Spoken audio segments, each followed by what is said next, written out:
Et salut tout le monde, toute nouvelle vidéo sur la bêta. Donc nouveau concept de vidéo, on va partir des produits les plus récents pour aller jusqu'aux plus anciens. Donc on va les faire un par un. Donc la bêta. Aujourd'hui, la bêta est sortie en mi-mai, donc le mois dernier.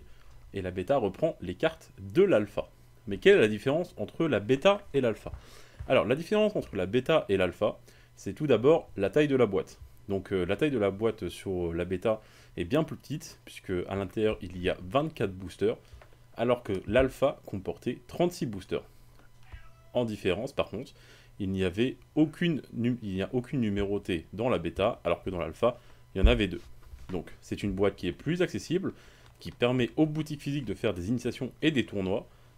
Certaines cartes sont aussi censurées, des cartes retravaillées, comme par exemple les raretés, qui sont bien plus lisibles, ou encore la lendiculaire, qui est bien plus rigide. Donc ça, je peux vous le montrer directement ici. Hop là. Donc ici, on a R182. Donc on le voit en normal ici.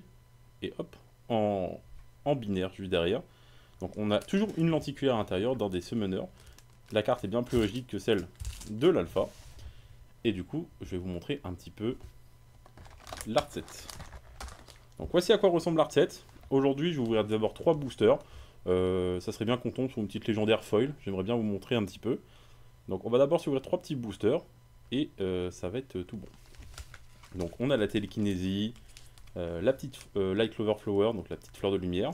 Et la dévastation. Donc moi j'aime beaucoup les boosters. Je les trouve vraiment très très jolis. On va commencer par la petite télékinésie qui est juste là.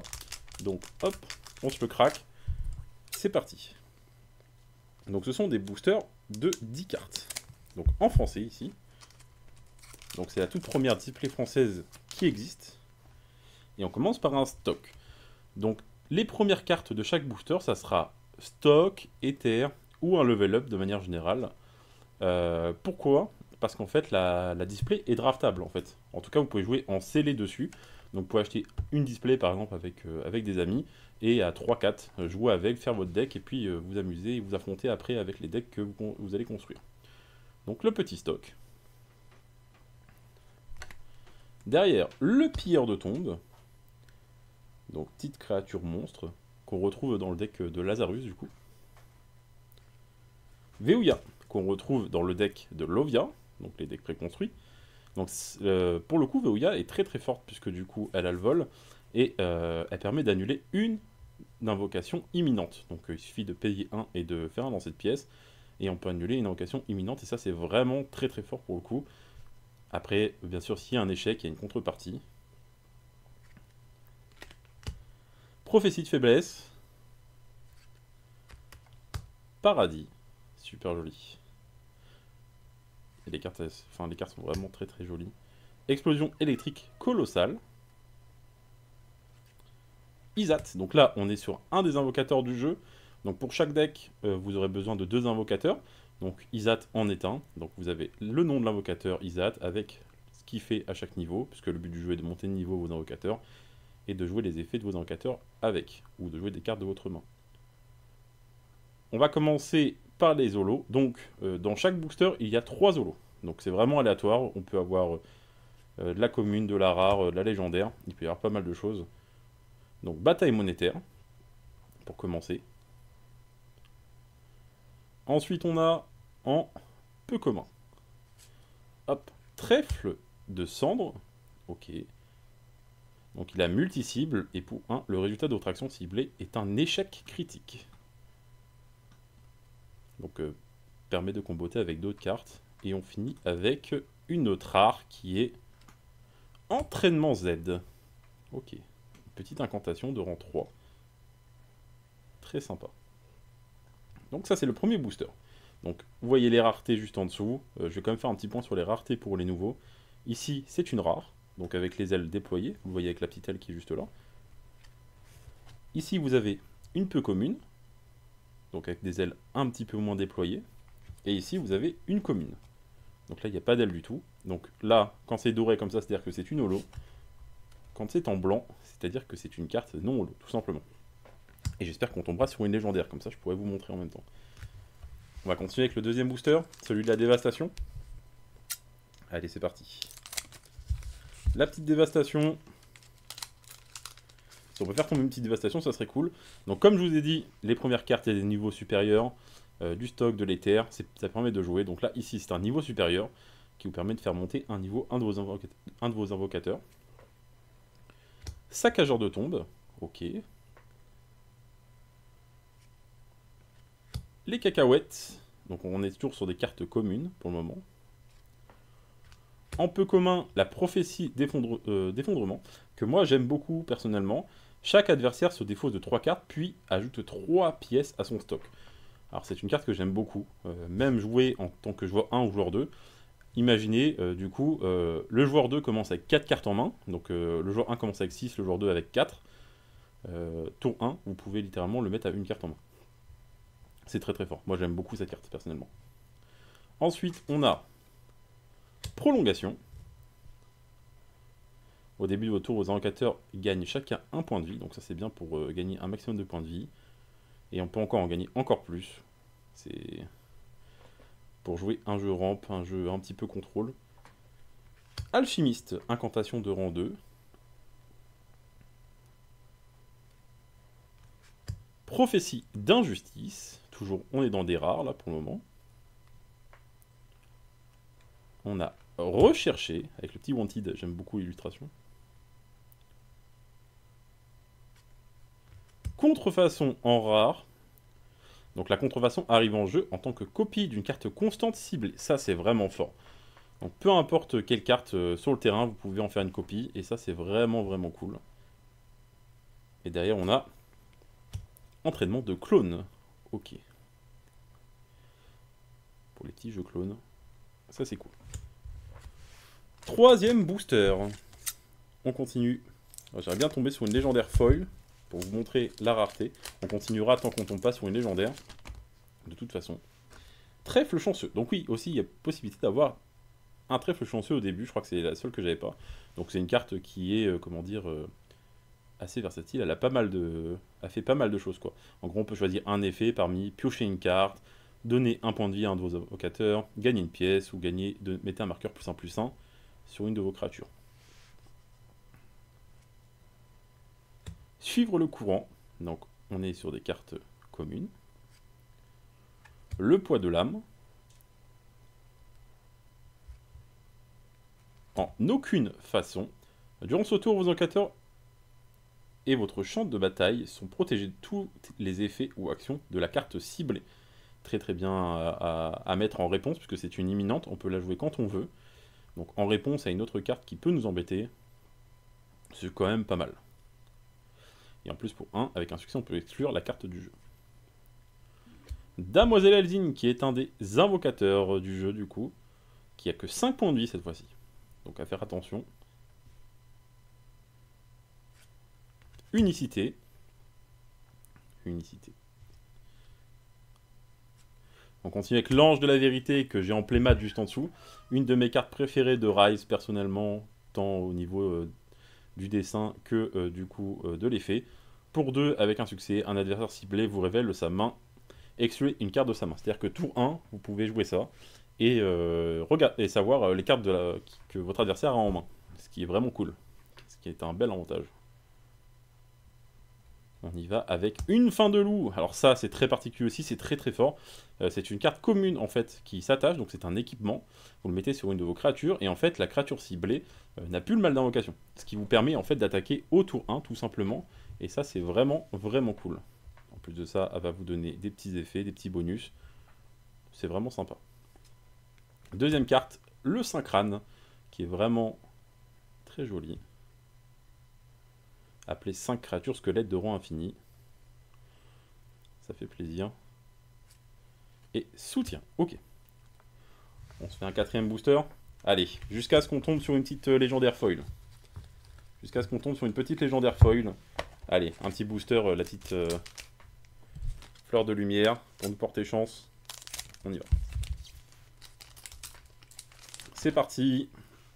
Un niveau supérieur. Le Gremlin, on va aller un peu plus vite cette fois-ci pour tomber sur une légendaire pour que je puisse vous montrer.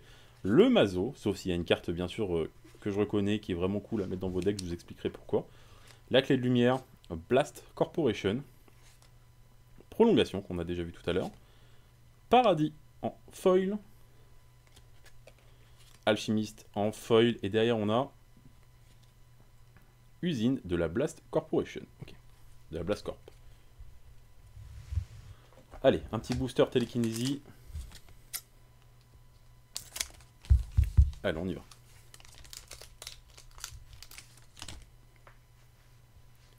De l'éther. Orbe de douleur. Soldat en armure. Sainte Grenade. Le clone morpheur. Rationnel. Temple sombre. Bon là je vais m'arrêter dessus quand même parce que c'est une super carte à jouer. Donc du coup rang 1 vous pouvez la mettre qu'une fois dans vos decks. Et quand elle entre en jeu, vous pouvez choisir un type de créature de rang infini. Et en fait à tous les débuts de cycle, vous allez appeler une créature infinie, donc la mettre sur votre champ de bataille. Donc par exemple dans le jeu squelette de Lazarus, c'est cool. Il y a pas mal de choses du coup. On peut aller chercher vraiment toutes les créatures infinies qu'on veut. Donc ça permet d'avoir un board en permanence en fait. Rang 4, Morpheur. Alchimiste. Et derrière on a Télékinésie. Très joli. Très très cool Télékinésie.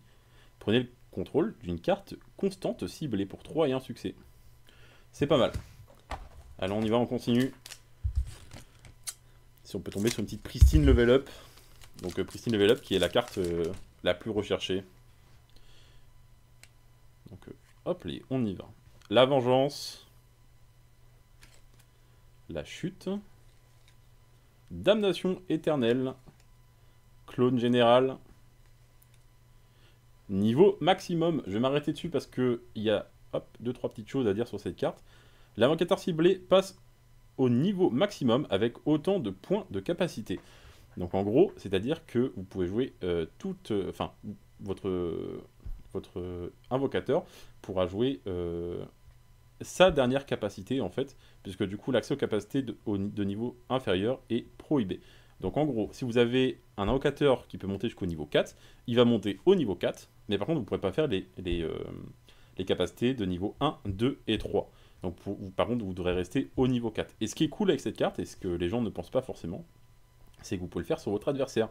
Il y a des cartes par exemple comme Lazarus qui aime bien appeler un zombie du coup sur le champ de bataille. Là, vous allez pouvoir en fait le faire passer au niveau maximum et il ne pourra plus appeler de zombies à tous les tours. Et ça, c'est vraiment cool. Pureté. Pureté qui est vraiment cool durant votre tour. Remonter la carte constante ciblée. Donc remonter pour moi, c'est reprendre en main. Voilà, reprenez en main. Donc, pour 2 pièces. Et c'est une incantation, ça reste sur le terrain. Avec multi-cible, c'est-à-dire que vous pouvez le faire plusieurs fois dans le tour en repayant le coup. Âme tourmentée. Haute tension. Et on a schizophrénie. Ok, la petite schizophrénie en foil, très jolie. Ça rend super bien. On continue. Un booster de plus, on y va.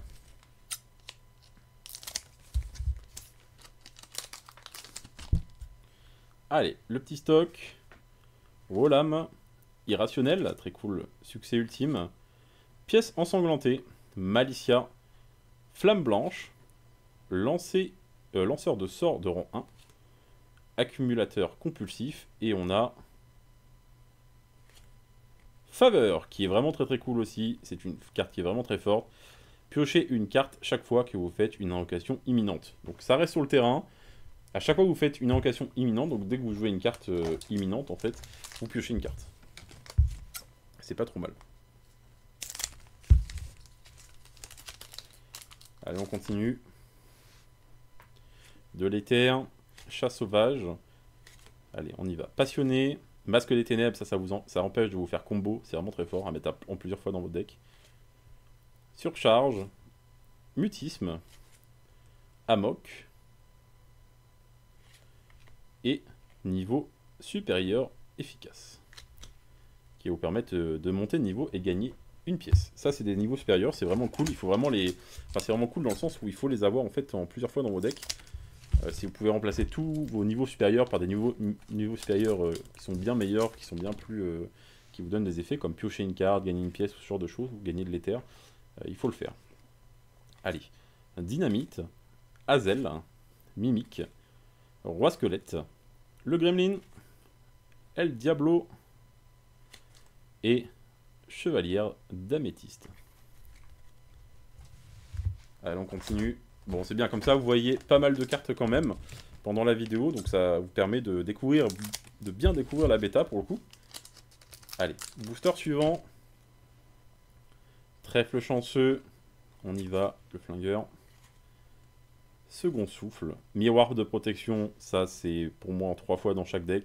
Ça vous permet de répondre aux imminentes de l'adversaire. C'est vraiment bien. La main d'Eleanor en légendaire, notre première légendaire. Let's go! En plus, pas n'importe laquelle. La main d'Eleanor qui est une carte que beaucoup de personnes adorent. Cherchez dans votre librairie une carte imminente de votre choix. Révélez-la et mettez-la en main, puis mélangez votre librairie. Donc vous allez chercher n'importe quelle carte imminente. Ça, c'est vraiment très très fort. Allez, si on peut tomber sur une petite légendaire en foil. Morpheur, mort-vivant, faveur. Oh, le booster de fou. Allez. Allez, on y va. Et le maître cuisinier, bah ça tombe très bien, parce que du coup, depuis tout à l'heure, je vous parle de cartes pour faire des decks.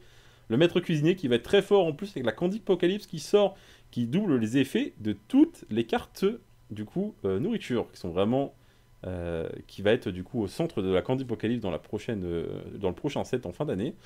Tant que le maître cuisinier est sous votre contrôle, vous pouvez invoquer une carte food gratuitement, donc nourriture gratuitement chaque tour. Ça, c'est super. C'est vraiment super fort. Maître cuisinier qui est pour les jeux du coup nourriture, enfin on va dire obligatoire. Hein. C'est vraiment très très fort.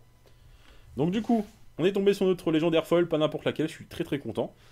On va, je vais quand même vous parler avant la fin de la vidéo, hop, des samples du coup. Sample Candipocalypse, donc c'est l'offre qu'il y a actuellement, c'est-à-dire que en ce moment, pour une display bêta achetée, vous avez un sample Candipocalypse offert. Je choisirai quelqu'un dans les commentaires et je lui offrirai la petite coma sucrée qui est juste là. Donc n'hésitez pas à commenter et je choisirai quelqu'un aléatoirement, il repartira avec la petite coma sucrée. J'espère que la vidéo vous a plu et je vous dis à bientôt les gars. Allez, salut tout le monde.